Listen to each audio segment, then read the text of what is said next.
जय श्री कृष्णा। राधे राधे। जय गौरी गोपाल। कैसे हैं आप लोग?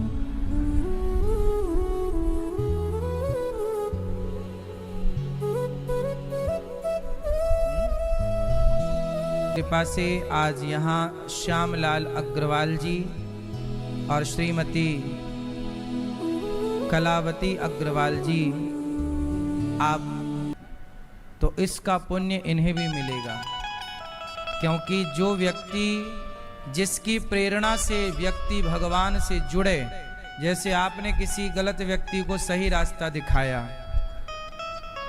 तो वो आपके कारण सही रास्ते पे चला, तो उसके जीवन में जो पुण्य होगा वह पुण्य का दशांश उस व्यक्ति को मिलेगा जिसकी प्रेरणा से उसने सही रास्ता चुना है। ईश्वर की अदालत में भी कमीशन है।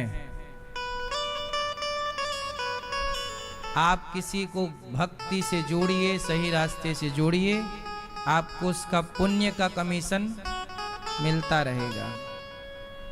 इसलिए एक शराबी चार को शराबी बना देता है, एक बिगड़ा चार को बिगाड़ सकता है, तो एक सुधरा हुआ चार को सुधार क्यों नहीं सकता? तो जीवन में यही संकल्प लेना चाहिए कि आप अच्छे रहें, औरों को भी आप अच्छा करने की होने की प्रेरणा देते रहें। मुझे लगता है सबसे बड़ा उपकार यही है, किसी का मार्गदर्शन कर देना, किसी को सही रास्ता दिखा के जीवन में बदलाव। इसलिए कहते हैं कि जीवन को बदलना है तो फिर अपने आप को गुरुजनों के आश्रित कर दीजिए। परीक्षित जी ने अपने आप को सुखदेव जी के हवाले कर दिया। 7 दिन में मरना है, गुरुदेव क्या करूं? सुखदेव जी ने भागवत सुनाई और 7 दिन में ही मोक्ष का अधिकारी बना दिया परीक्षित जी को। यह है समर्पण से मिला हुआ प्रतिफल। कल आप लोगों ने सुना कि ध्रुव जी ने तपस्या की, माँ ने घर से निकाल दिया, सौतेली माँ ने, और तपस्या करके ध्रुव जी ने भगवान को पा लिया। भगवान को पाने की कोई उम्र नहीं होती। भगवान की मेला यदि देखो, शुरू के 15 और 18 साल यदि बर्बाद हुए तो फिर आने वाले पूरे साल बर्बाद होंगे। भाई बच्चा बिगड़ साल 25 साल, यही उम्र है कुछ बन जाने की, और यही उम्र है बिगड़ जाने की। 15 साल मान लो, ठीक ठीक आप जोड़ लो, 15 साल से 25 साल है ना, टोटल बीच के 10 साल। मैं आप सबसे हाथ जोड़ के प्रार्थना करूं कि जैसे ही बेटा और बेटी 15 साल की हो जाए, या हो जाए बेटा या बेटी दोनों के लिए, तो तुरंत माता पिता और सजग हो जाइए। 15 साल से पूरी नजर, पूरा ध्यान बच्चों पे रखिए। 25 साल तक रखिए। कैसे लगाओ वैसे लगाओ। क्यों? सब पहले ही से ट्रेंड हो ना, हम सब, कि पानी में यदि जहाज को उतरना पड़े तो क्या करना है। ये सब स्कूल में हम सबको नॉलेज होना चाहिए। शिक्षा क्या है? 2 और 2 4 पढ़ा देना, यही शिक्षा नहीं है। हर परिस्थिति में कैसे अपने को बचाए रखना। मैं एक बार बोल चुका हूं, जैसे हमारे केदारनाथ में एक बार हादसा हुआ था 2012 की 2012-13 में क्या हुआ? आपदा आई थी। वो नहीं आई, सुनामी आ गई, क्या आ गई, बादल फट गए, पानी पानी, कितने लोग बह गए, कितने लोग जंगलों में भाग गए, बच्चे, माँ बाप, हफ्तों तक लोग जंगल में भटकते रहे। सुना कि नहीं? ये सब सुना होगा। अच्छा ये बताइए, उस समय यदि मैं होता या आप होते तो हम भी जंगल में भटक रहे होते। उस समय जंगल में कैसे जिया जाता है? जंगल में यदि आप फंस जाएं तो आप कैसे सरवाइव करेंगे, कैसे रहेंगे? क्या ये कला जीने की हम सबको नहीं सीखनी चाहिए? भाई मुसीबत बता के तो आएगी नहीं कि मैं आ रही हूं। कब कौन कहां मुसीबत पे पड़ जाए, किस मुसीबत पे पड़ जाए। अब जैसे युद्ध की स्थितियां हैं दुनिया भर में, तो देश लोग बताते हैं कि भाई जब कोई भी बम पटका जाए तो आपको छिपना कहां है, कैसे छिपना है। आपके कमरे में यदि बेड है, पलंग है, तो पलंग के नीचे छिप जाना है ताकि आप सुरक्षित रहें। सीढ़ियां हैं तो सीढ़ियों के किनारे नीचे, सीढ़ियों के नीचे छिप जाना। ये सब बताया जाता है। कब बताया जाता है? जब बम फेंके जाने लगे। हम कहते हैं हर चीज स्कूल में क्यों नहीं पढ़ाई जाए। भूकंप आए अचानक तो क्या करना चाहिए, अचानक भूकंप आ जाए तो क्या करना चाहिए, अचानक आग लग जाए। कई बार बिल्डिंगों में आग लग जाती है, आग लग गई तो फिर भागे। ये पहले हम सबको गाइड होना चाहिए। ये सब ये कोर्स है, ये भी शिक्षा का हिस्सा है या नहीं? बोलो। आपातकाल में हमें हर जगह से हम बचें, और केवल बचें ना, औरों की मदद कर सकें, औरों की मदद कर सकें। अब आग लग गई के लिए बच जाता है, और थोड़ी देर में ही आप यदि भाग सकते हैं तो भाग जाइए। कि आज जिए, इसलिए वर्तमान में जीना चाहिए। कल जो होगा होगा। कल किसने देखा है, आज को हम खोएं क्यों, और जिन घड़ियों में हंस सकते हैं उन घड़ियों में रोएं क्यों।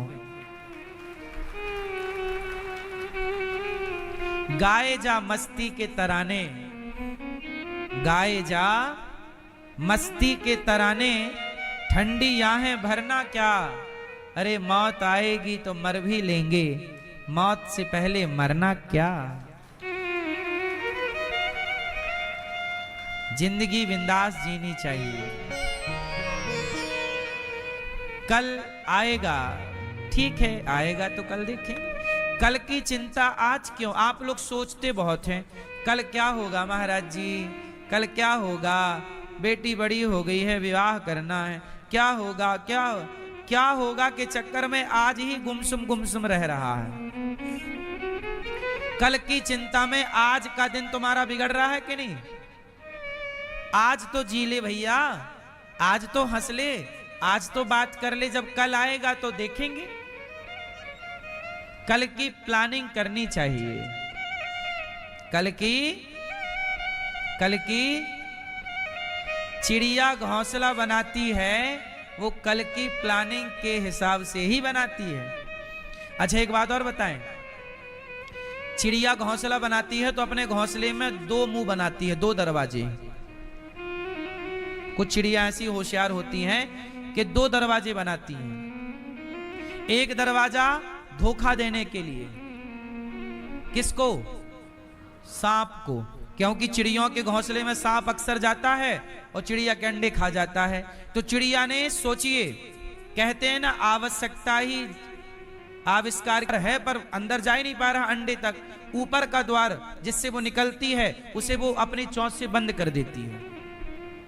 देखा होगा कभी आपने, डिस्कवरी इत्यादि में सब चीजें बारीकी से दिखाते हैं।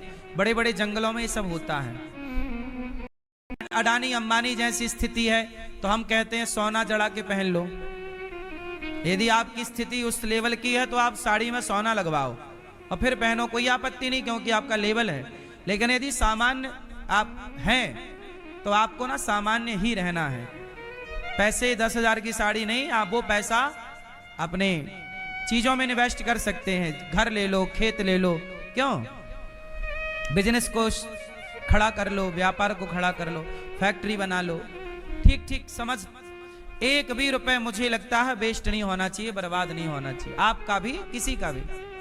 मैं तो सही आपको सलाह देता रहता हूं, है ना। ज्यादा पैसा आया है, सोना ही खरीद के रख लो, बढ़ जाएगा, संकट पे काम आ जाएगा। ओ मैया, तुम सोने में खरीदती क्या हो? हार। वो हार में बट्टा कट जाता है। सोना खरीदा करो तो प्योर खरीदा करो। बिस्किट वो आज जितने की है वो उसमें बट्टा बट्टा नहीं कटता, वो उतने की ही जाएगी। जब चाहे आभूषण बनवा लेना, जब चाहे जो यूज कर लेना। आभूषण खरीदोगे उसका बट्टा कट जाएगा, 20%, 15%, जो भी लेता है सुनार, है ना। पर प्योर गोल्ड है तो उसका नहीं करें। मतलब ये इन्वेस्ट, मैं आपको बता रहा हूं कि जो तुम पुड़िया खा के ना फेंक देते हो, उससे बढ़िया है कि सही यूज होना चाहिए। जो व्यक्ति समय का उपयोग कर लेता है वो सुखी है, आज भी कल भी। और जो कुछ लोग पैसा पाके हैंग हो जाते हैं। ध्रुव जी ने जब अपनी माँ का अपमान देखा तो माँ ने मोटिवेट किया, मतलब सुनीति माँ ने, बेटा कुछ नहीं, तू जा तपस्या कर, जा। पिता की गोद में बैठना चाहता ना, जा परम पिता की गोद में बैठ के दिखा। माँ ने कितना अच्छा मोटिवेट किया। यही है माँ का काम। माँ चाहे तो बेटे को राम बना दे, चाहे तो रावण बना दे, चाहे तो सही बना दे, चाहे तो गलत बना दे। ध्रुव जी गए, तपस्या की, 5 माह तक खड़े रहे और प्रेम से वायु, प्राण वायु को रोक करके, और जो पांव के अंगूठे के बल पर खड़े हुए। 6वां महीना लगते ही देवराजेंद्र थर-थर कांप गए। प्रभु ये धरती क्यों कांप रही है, भूकंप आ गया क्या? भगवान बोले मेरा भक्त तपस्या कर रहा है। तो कहा इंद्र ने जाकर दर्शन दो। भगवान बोले ध्रुव जैसे भक्तों को मैं दर्शन देता नहीं,